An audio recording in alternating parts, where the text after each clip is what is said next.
열왕기하 1장 1절에서 4절 말씀 저 앉아 교독하시겠습니다. 아합이 죽은 후에 모압이 이스라엘을 배반하였더라. 아하시야가 사마리아에 그 다락 난간에서 떨어져 경주의 사자를 부르며 그들에게 이르되 가서 에브론의 신 바알세불에게 이 병이 낫겠냐 물어보라 한다. 여호와의 사자가 디셉 사람 엘리야에게 이르되 너는 일어나 올라가서 사마리아 왕의 사자를 만나 그에게 이르기를 이스라엘에 하나님이 없어서 너희가 에그론의 신 바알세불에게 물으러 가느냐. 그러므로 여호와의 말씀이 내가 올라간 침상에서 내려오지 못할지라 내가 반드시 죽으리라 하셨다 하라.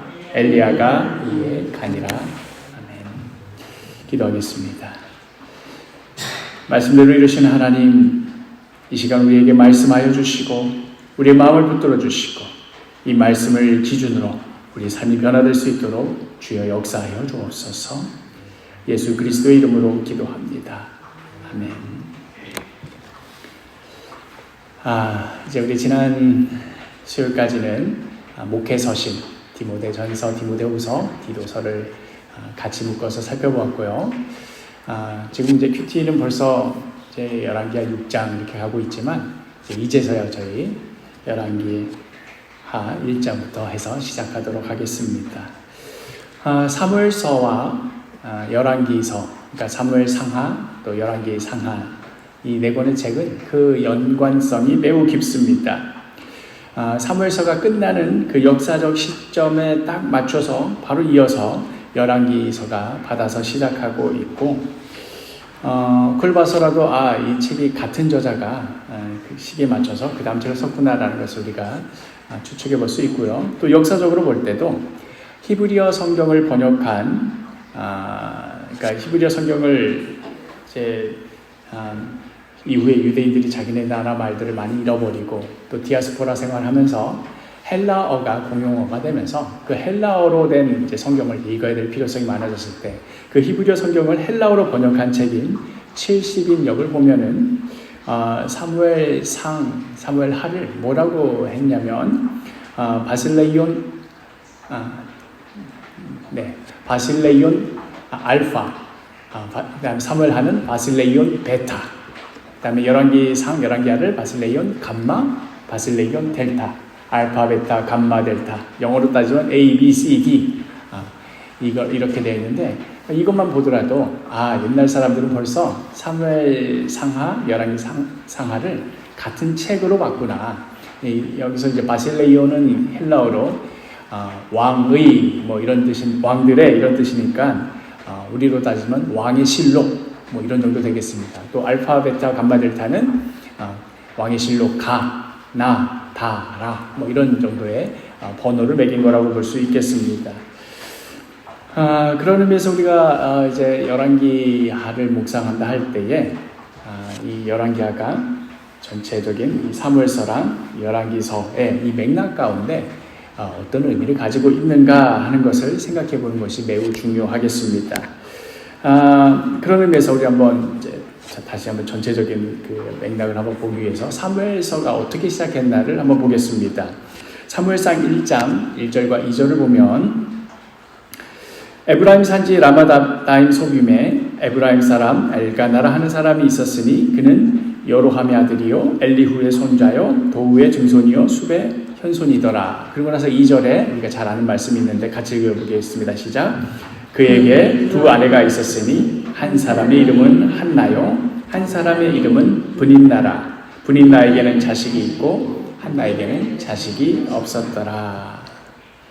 그러니까 지금 이 사무엘서가 어떤 맥락 가운데 이 첫 절이 시작하는가 하면은 사사기 마력, 온통 혼란스럽게 그지없고 심지어는 내전이 벌어져서 지파와 지파들끼리 전쟁을 벌이고 그 과정에서 베냐민 지파가 아예 그냥 씨가 말려버릴 뻔했던 그런 위기까지 내몰렸던 이 막장 상황 속에 이제 더 이상 어찌하면 좋겠는가, 더 이상 이런 식으로 갔다가는 이스라엘은 소망이 없겠구나 하는 그런 탄식과도 같은 말씀으로 이 사사기가 끝이 나지 않습니까? 그 사사기 맨 끝절이 어떻게 된다고요? 사사기 21장 25절 같이 읽어볼까요? 그때에 이스라엘에 왕이 없으므로 사람이 각기 자기의 소견에 옳은 대로 행하였더라. 자기 소견에 자기 생각에 옳은 대로 행한 그 끝이 뭔가 옳은 대로 생각했으면 뭐라도 좀 옳은 구속이라도 결과물이라도 나와야 될 텐데 그 끝이 아무런 소망도 없는 혼란의 어떤 최정점인 그런 상태였습니다.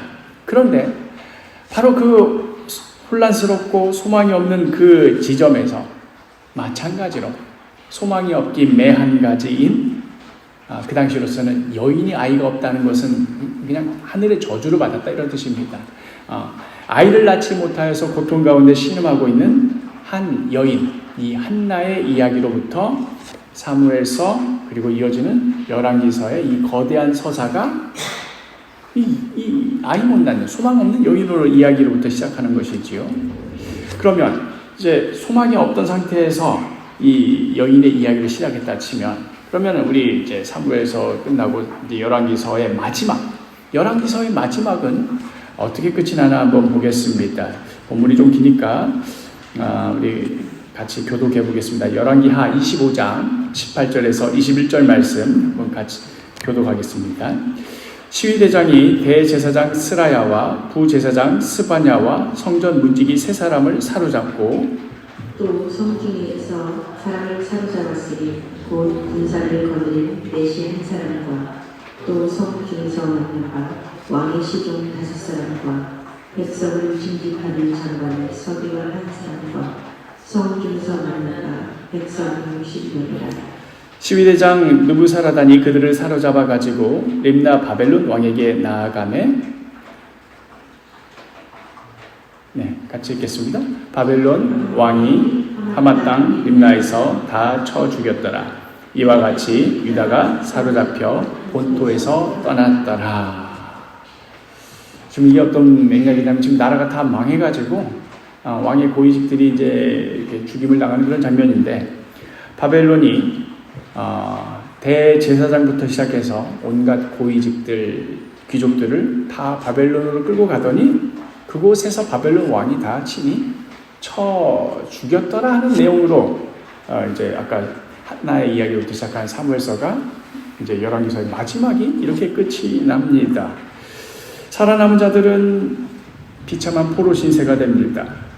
그런데 또 이게 아주 끝은 아닌데 이게 끌려간 자들의 최후고 아직 본토 예루살렘에 남아있는 자들의 모습도 만만치 않습니다.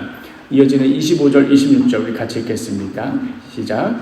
7월에 왕족 엘리사마의 손자 느다니아의 아들 이스마엘이 부하 10명을 거느리고 와서 그달리아를 쳐서 죽이고 또 그와 함께 미스바에 있는 유다 사람과 갈대아 사람을 죽인지라. 노소를 막론하고 백성과 군대 장관들이 다 일어나서 애굽으로 갔으니 이는 갈대아 사람을 두려워함이었더라. 여기 나오는 이 이스마엘과 그달리아는 이제 바벨론이 다 끌고 가면서 너 남아서 여기 지켜 하고 일종의 총독으로 세워둔 사람이고, 그 다음에 이스마엘은 왕족입니다. 자기의 모든 자존심이 구겨진, 그래서 저 총독으로 세워진 그달리아를 살려둘 수가 없는, 그래서 결국은 죽이는, 그렇게 죽이고 나서는 어떤 일이 벌어진 겁니까? 우리가 이 총독을 죽여놨으니 바벨론이 또 와서 해코지하겠구나. 우리 다 같이 도망가자. 어디로 갈까? 북쪽으로 갈 수는 없으니 남쪽 애굽으로 도망가자 하고 노소를 막론하고 다 도망갔다는 그런 이야기입니다. 또 특별히 애굽은 하나님께서 거기로는 절대로 가지 마라 했던 그 지역이기 때문에 거기로 갔다 하는 이 이야기가 뭔가 심상치가 않습니다. 한마디로 지금 나라꼴이 개판이다. 왕족들은 다 끌려가서 저기 북쪽 바벨론으로 가서 죽임당하고, 나머지 애들은 반항한다시고 뭐 해놓고는 무서워서 가지 말라는 애굽으로 도망치고, 사사기 마렵에 그 혼란했던 상황, 왕이 없어서 각기 자기 소견에 옳은 대로 행했던 일들이 이 열왕기서 끝에서도 또다시 반복이 되는데, 이거는 더 최악입니다. 이번에는 왕도 없고 나라도 없고 성전도 없고 제사장도 붙잡혀가서 쳐죽임당하고, 그나마 고국에 남아있는 자들은 바벨론을 향해 분탕질하고는 애굽으로 도망쳐버리는, 그렇게 사사기가 끝날 때 그때에 이스라엘의 왕이 없으므로 사람이 각기 소견에 옳은 대로 행하였더라 이렇게 맞춰도 끝이 날 듯한데 사사기는 그렇게 끝이 났는데 열왕기서는 이 말을 안 붙이고 묘한 말로 묘한 멘트를 남기고 끝이 납니다. 사사기가 그때 왕이 없어서 이렇게 망했다. 그러면 열왕기서도 이때는 이제 왕도 없고 뭐도 없고 성전도 없고 다 끝났다. 이런 말이 나와야 이 책이 끝난 것 같은 느낌이 들 텐데 어떻게 끝이 났느냐면 이제 정말로 본문 끝입니다. 마지막 27절에서 열왕기서의 마지막 30절까지 저와 함께 또 교독을 하는데 이렇게 나눠서 교독할까요? 25절, 27절 제가 읽을게요. 유다의 왕 여호야긴이 사로잡혀간 지 37년 곧 바벨론의 왕 에밀무로닥이 즉위한 원년 12월 그달 27일에 유다의 왕 여호야긴을 옥에서 내놓아 그 머리를 들게 하고 좋게 말하고 그의 지위를 바벨론에 있는 모든 왕의 지위보다 높이고 그 죄수의 머리를 깎게 하고 그의 리퍼트에 항상 왕의 앞에서 양식을 먹게 하였고 그가 같이 읽겠습니다. 그가 쓸 것은 날마다 왕에게서 받는 중신토록 끊이지 아니하였더라. 조금 긴 멘트이긴 하지만 그때 왕도 없고 나라도 없고 성전도 불타서 그냥 그렇게 끝났더라. 각기 제 소견에 옳은 대로 행한 결말이 이렇더라 하고 끝이 나는 게 오히려 자연스러운 결말일 것 같은데 이 말로 끝이 납니다. 이스라엘로서는 철천지 원수와도 같은 바벨론이 그들이 오래전에 사로잡아간 남유다의 왕 여호야긴을 그 옥에서 꺼내어주고 머리를 들게 하고 죄수 신분이 아니라 왕족의 신분으로 왕의 호의를 받는 신분으로 왕 앞에서 항상 양식을 먹게 하고 그의 노후까지 끝까지 책임졌다 하는 그런 내용입니다. 그리고는 열왕기서가 뚝 끊어집니다. 이상한 책이에요. 한나 이야기로 시작해서 이런 이야기로 끝이 납니다. 그래서 그게 어쨌다는 건가? 뭘 어쩌라는 것인가? 일절 코멘트가 없습니다. 그래서 참으로 묘합니다. 마치 엄청난 스케일의 이 대서사극을 영화로 보고 있는데 영화 끝말에 주인공들이 다 죽어갑니다. 그냥 뭐 착한 놈도 죽고 나쁜 놈도 죽고 다 죽고 모든 것이 다 좌절되고 파괴되고 비극으로 끝나는 그런 영화 있지 않습니까? 그렇죠? 보면서도 심란해지는.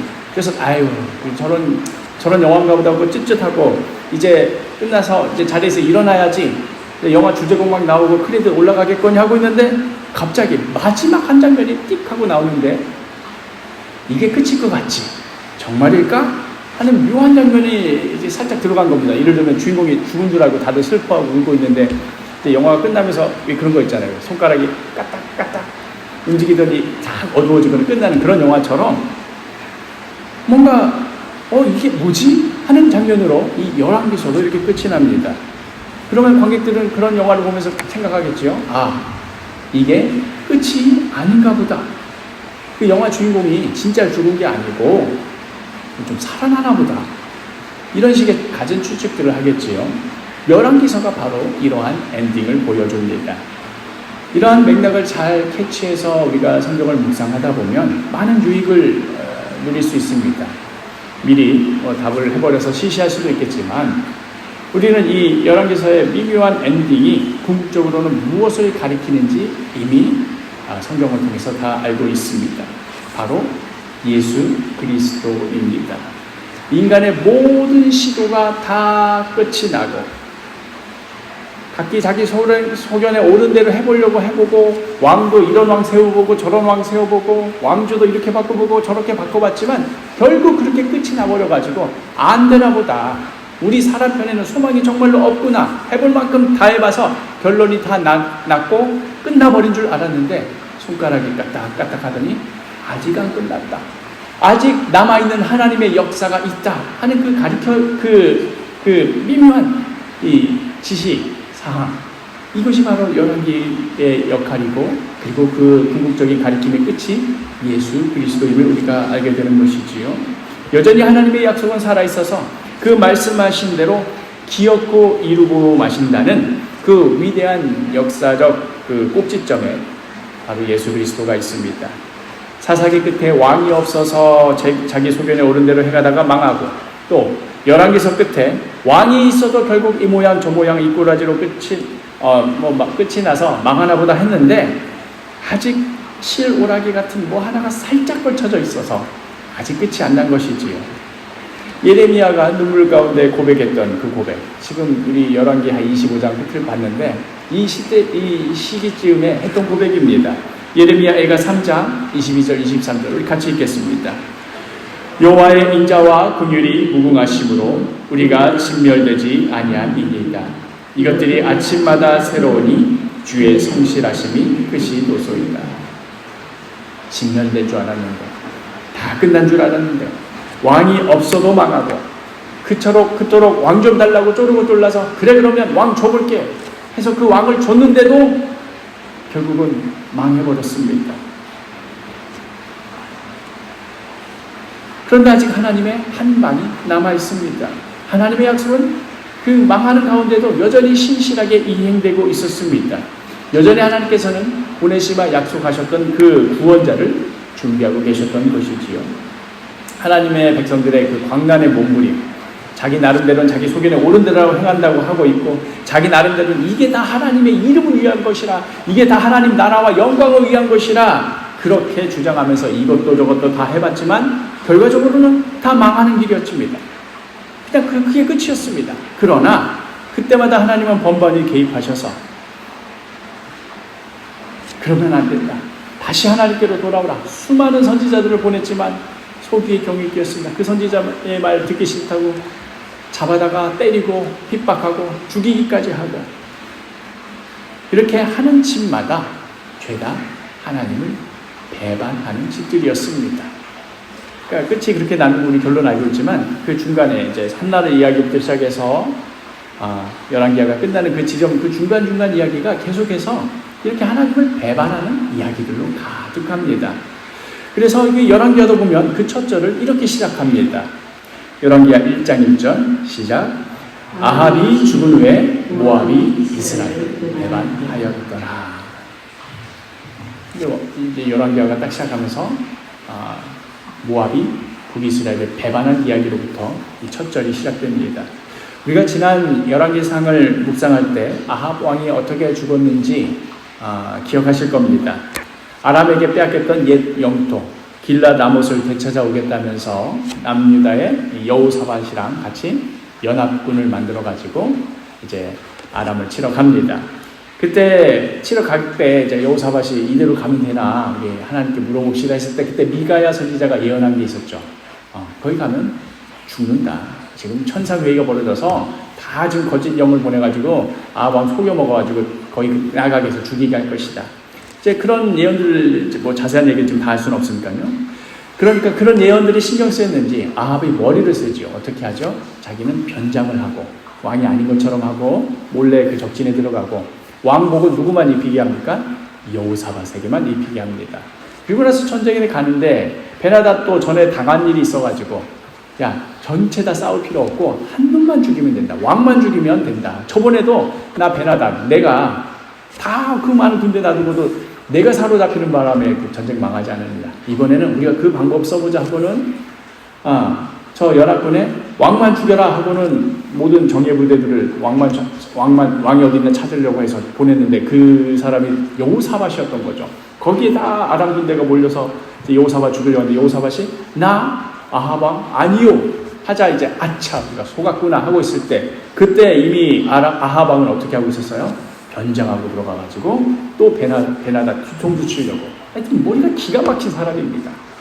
그렇게 해서 그게 성공했더라면 정말 엄청난 업적이고 북이스라엘의 무한한 영광이었을 터인데 이게 한한 일이 벌어지죠. 그때 아군이 쐈는지 적군이 쐈는지 모르겠는데 화살에 쐈는데 이게 뭐 희한하게 날아가가지고는 피식 떨어졌는데, 그게 하필이면 변장하고 있는 아합 왕의 갑옷과 갑옷 그 틈새 솔기, 평상시에 꽂히면 안 들어가는데 뭐 살짝 들었을 때 틈새 났을 때 거기에 그게 혹 들어간 겁니다. 근데 그것도 그게 만약에 뭐 노리고 쏜 거에서 맞으면 바로 그 자리에서 죽겠지. 근데 그런 게 아니었습니다. 얼른 가서 이거 빼고 치료하면 나을 수 있는 그런 정도였을 거라고 보여집니다. 그러니까 이제 아합 왕이 아이고 이거 큰일 났다. 나 다시 후방으로 빼라. 나 이거 화살 맞아가지고 빨리 치료하지 않으면 좀 문제가 있을 것 같다. 그러자 이제 그 전장 한복판에서 다시 빼려고 하는데 아까 보냈던 정예 부대들이 뒤늦게 속았다는 걸 알고는 다시 베나닷으로 몰려있지. 아합 왕은 거기에 갇혀있지. 이쪽 베나닷 왕 쪽에서는 이제 아합이 어디 갔냐 찾고 있지. 가운데 껴가지고는 꼼짝달싹 못하게 된 겁니다.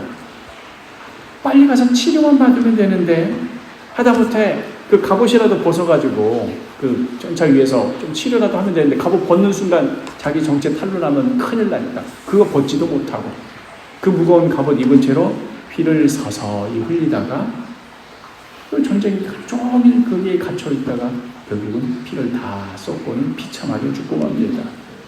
출퇴근 시간 지하철 1호선보다 더 붐비는 그 가운데서 피가 서서히 빠져서 죽는 그런 비참한 결말을 맞이한 것이지요. 나중에 이제 전차 끌고 와가지고 보니까 전차 바닥이 피로 흥건하였더라. 이런 기록이 나옵니다. 북이스라엘로서는 정말 뼈아픈 순간이지요. 왜냐하면 아합이 베나닷과 저 아람 왕과 상대로 해서 전쟁만 했다 하면 분명히 군사력으로는 지는데도 밀리고 있음에도 불구하고 머리가 너무 좋으니까 기가 막힌 전략을 써서 항상 이기기만 했고 이번에도 어쩌면 자기가 변장해서 들어갔으니까 어쩌면 이길 수도 있었던 전쟁이었는데 허망하게 그 말도 안 되는 화살 하나 때문에 그렇게 아합 왕이 죽게 되고 그것 때문에 전 이스라엘이 충격과 슬픔으로 휩싸였을 겁니다. 세상에. 그 전쟁만 하면 이기는 우리의 영웅 아합 왕이 죽었다. 그런데 그렇게 한 나라의 비극이자 슬픔이자 가슴 아픈 사건을 두고는 어떻게 한 겁니까? 딱 그 시점에 맞춰서 모압이 이스라엘을 배반한 겁니다.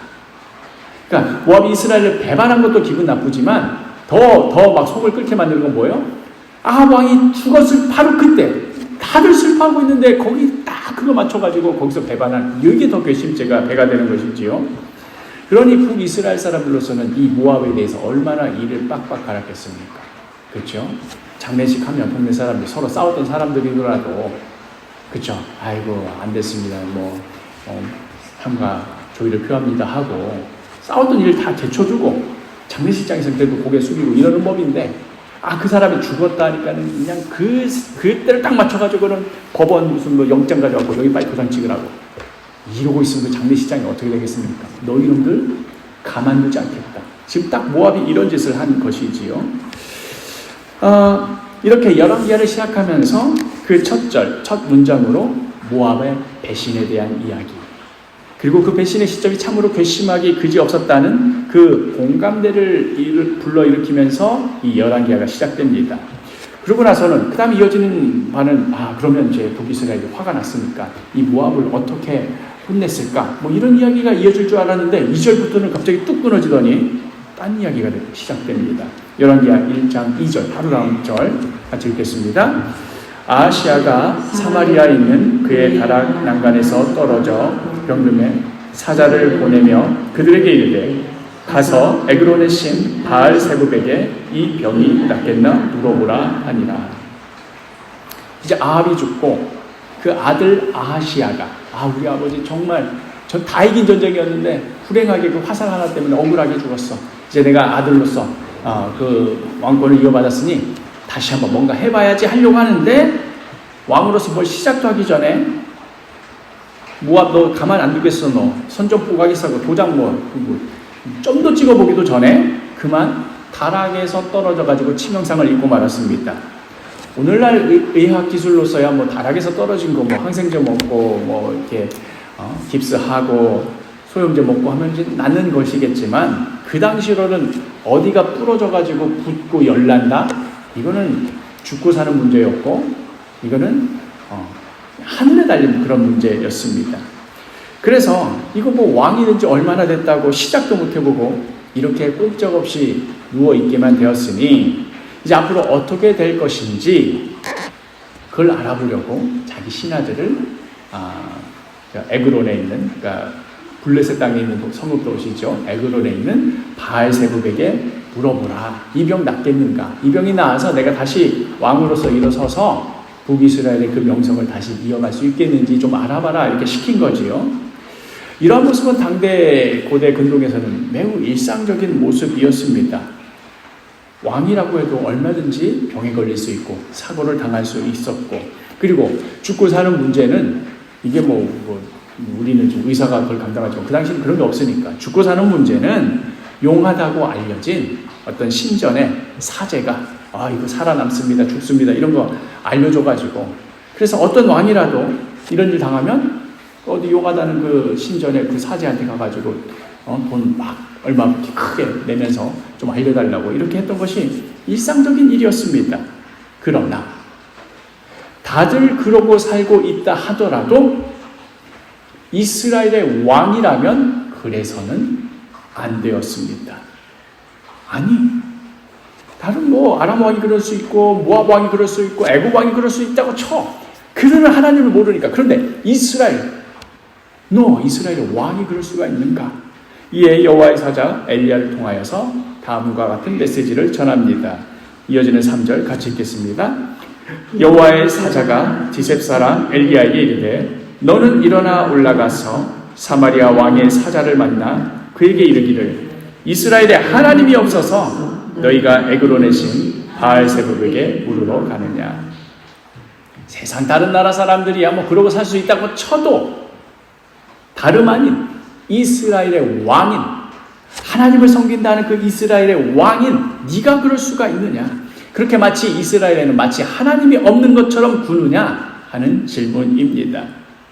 전에도 여러 번 강조했지만 이 질문 받았을 때 약간 황당하기도 했을 겁니다. 왜냐하면 이스라엘 왕이 하나님, 여호와 하나님 안 섬긴 게 아닙니다. 여호와 하나님을 향해서 제단도 만들고 예배도 드리고 제물도 태우고 막 찬양도 하고 할 건 다 했습니다. 그런데 문제는 이것도 하고 다른 것도 하는 것. 하나님도 섬기지만 동시에 다른 우상도 섬긴 것. 바로 여기 문제가 있었습니다. 할 수 있는 한 여기저기에 다 문어발처럼 다 이렇게 뻗쳐둬가지고 한 치 앞도 알 수 없는 일이 인생. 무슨 일이라도 생기면 이거 문제가 생기면 여기라도 걸치고 여기 문제 생기면 여기라도 걸쳐야지 하는 식으로 여호와 하나님도 잘 달래드리고 바알세붑도 잘 달래드리고 저 바알 아세라 다 잘 달래드렸다가 무슨 일 터지면 거기에 딱 붙어야지 이런 태도였던 것입니다. 마치 여호와 하나님도 그 수많은 우상들 중에 하나인 것처럼 여겨버린 것입니다. 골절상을 당하고 상처 부위가 썩고 염증 나면 그 당시는 그 상처난 자리에 제일 먼저 뭐가 날아들었겠습니까? 그 더운 중동에 파리들이 날아들겠지요. 그러니까 그 파리들이 무슨 대단한 어떤 신성을 가졌다거나 아니면 죽음을 가져온다거나 이런 것으로 여겼나 보는지 파리들을 섬긴다는 파리의 신 바알세붑에게 가서 물어보라고 시킨 겁니다. 그러니까 지금 왜 너는 여호와 하나님을 안 섬기느냐 이런 문제가 아니라 하나님을 다른 우상들과 동급으로 만들어 놓고 이런저런 우상들 가운데 자신의 필요에 따라 골라담기 하는 그런 방식으로 왜 하나님을 섬기느냐. 그럴 거면 차라리 믿지를 말지. 그건 불신앙보다도 더 악한 짓이다 하는 이야기입니다. 이들이 하나님을 모르는 바가 아닙니다. 하나님의 살아 역사하심을 분명히 알면서도 그러면서도 동시에 다른 우상들을 찾아가서 묻는 것. 마치 하나님 살아계신데도 아니야 이 문제는 하나님 어떻게 할 수 없는 문제야. 하나님 없는 것처럼 아이고 큰일 났네 걱정하고 한숨 쉬고 염려하고 나 이거 다 끝났어 좌절하고 그래서 뭐라도 좋으니 찾아가서 알아보기라도 하고 뭐라도 붙들고 그게 그런 거래 아이고 다행이네 이런 식으로 안심이라도 받아보려고 하고 그게 안 된다고 하면 또 막 불안해가지고 좌불안석이 되고 이게 바로 뭡니까? 하나님을 향한 배반입니다. 그러기에 아까도 이야기했죠. 이 11개의 첫 절이 무슨 이야기를 시작합니까? 배반 이야기를 시작하는 거 아닙니까? 우리 다시 한번 11개 1장 1절 시작. 아합이 죽은 후에 모압이 이스라엘을 배반하였더라. 지금 하필이면 그 시점에 모압이 이스라엘 배반한 거 얼마나 지금 모든 북이스라엘 국민들이 분개하고 있습니까? 그런데 네가 이것에 대해서 분개할 줄 안다면, 모압이 너희를 배반한 것에 대해서 분개할 줄 안다면 바로 뒤이어 이어지는 이 아하시야 왕의 행동에 대해서도 하나님에 대한 배반임으로 분개할 줄 알거라 하는 선언인 것입니다. 너희들 그토록 우러러보고 존경하던 왕 죽었는데 그걸 보고 함께 슬퍼하고 애통하기는커녕 때는 이때다 하고 냉큼 그냥 저 배반하는 모압을 향해서 분노할 줄 알면서 정작 살아계신 하나님 앞에 두고는 하나님 살아 역사하심을 뻔히 알면서도 하나님 보고 계시는데도 그 신하를 보내가지고 에그론에 가가지고 바알세보바 파리왕한테 가가지고 우리가 살까요 죽을까요? 이런 배반에 대해서는 분노할 줄 모르느냐 하는 말입니다. 그리하여 아하시야는 엘리야로부터 다음과 같은 선고를 받습니다. 4절 말씀 같이 읽겠습니다. 그러므로 여호와의 말씀이 내가 올라간 침상에서 내려오지 못할지라 내가 반드시 죽으리라 하셨다 하라. 엘리야가 이에 가니라.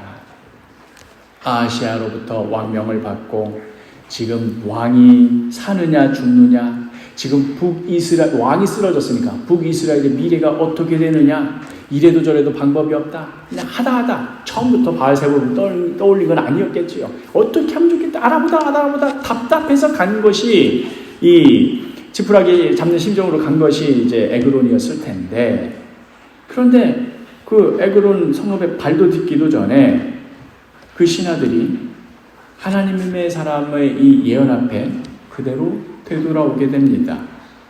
이 지금 자신들이 받은 명령이 얼마나 지엄한 왕명입니까? 그런데도 그 왕의 명령을 안 지키고 중간에 누가 한 소리 했다고 발길 되돌린다. 이건 정말 큰일 날 일입니다. 그럼에도 불구하고 이 큰일 날 일을 했던 이유는 웬간해서 그럴 수가 없는 거 아니겠습니까?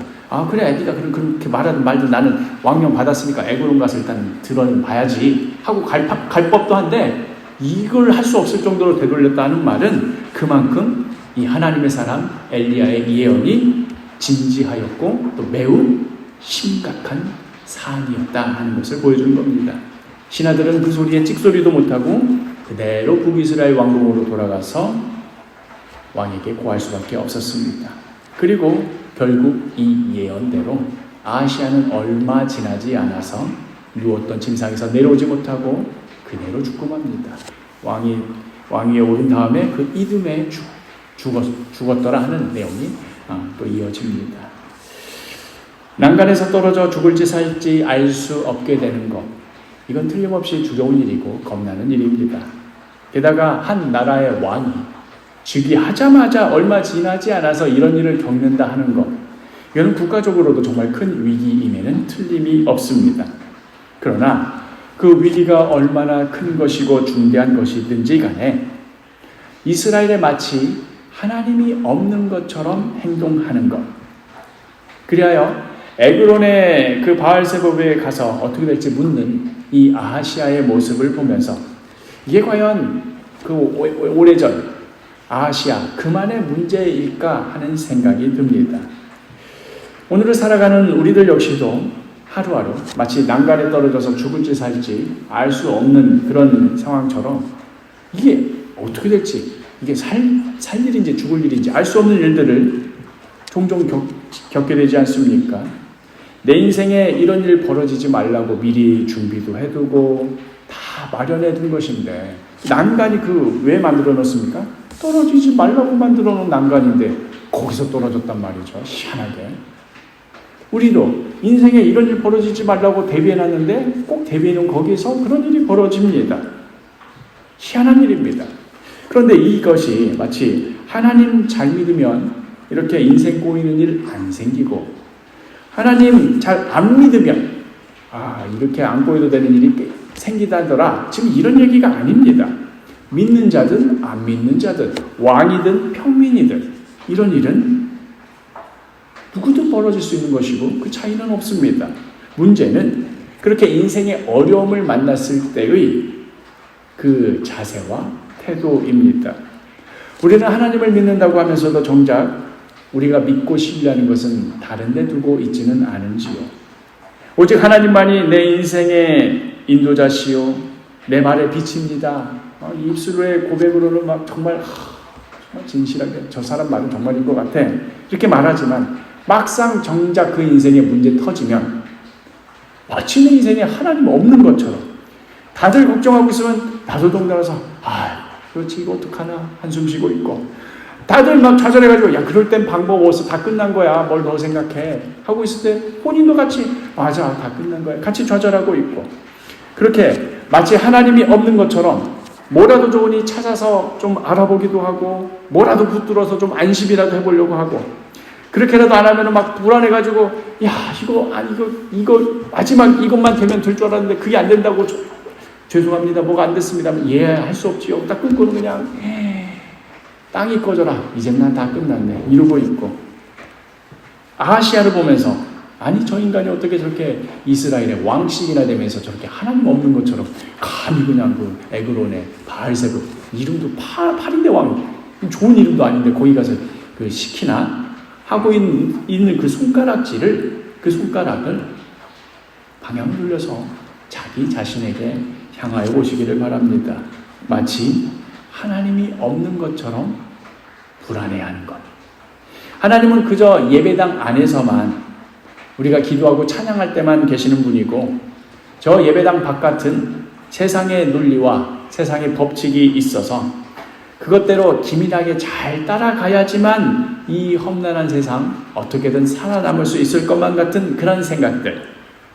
자식의 입시가 걱정된다 하면은 내 자식 큰일 났다. 이 자식은 이제 어떻게 할지 모르겠다. 하나님께 묻기보다는 누구라도 찾아가 봐야지 해서 엄마들끼리 막 만나서 이 소리 저 소리 듣고 무슨 학원 상담간에 전문가에 만나서 알아보고, 앞으로 미래가 불확실해서 어떻게 될지 모르겠다 하면은 나의 미래, 나의 불안함, 하나님 나에게 이런 마음이 있으다고 하나님께 알려드리기보다는 여기저기 그냥 전화해서 돌리고 보험에서 알아보고 연금 계산해보고 뭐라도 어떻게든 내가 좀 대비 좀 해봐야지 하고 발버둥 치고 하는 그런 모습이 있지는 않은지요. 전에도 여러 번 말했지만 이렇게 말씀드리면 학원 보내면 믿는 사람은 학원 보내면 안 된다는 뜻이구나, 믿는 사람은 보험 들고 연금 들면 안 된다는 뜻이구나, 이렇게 받아들이지 마시길 바랍니다. 당연히 그런 것들은 필요에 따라 적절히 하면 됩니다. 지금 여기서 말하고자 하는 핵심은 그 마음의 동기를 묻는 겁니다. 마치 하나님이 없어서 이것 아니면 큰일 날 것처럼, 하나님은 그냥 예배당 안에서만 신경 써주신 분이고 저 밖에 나가면 하나님은 아무런 쪽도 못 쓰는 그런 것처럼 여기에 내 인생의 모든 것 달려있는 것처럼 매달리는 것, 이것을 말하는 것입니다.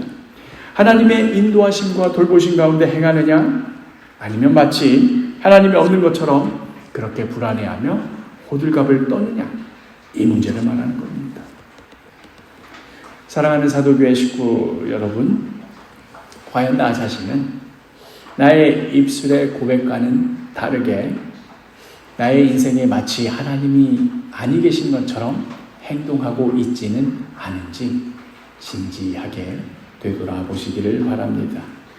온 마음과 뜻을 다해 하나님을 신뢰하며 살아가고 있는지, 오늘의 말씀을 나 자신에게 정직하게 비춰보시기를 바랍니다. 그리하여 이 세상 어떠한 혼란과 불안함 앞에서도 오직 한 분, 하나님을 신뢰하며 주님 굳게 의지하며 담대하게 한 걸음 한 걸음 걸어 나아가시는 귀하고 복된 나날들이 되기를, 그러한 인생이 되기를 간절히 축복합니다.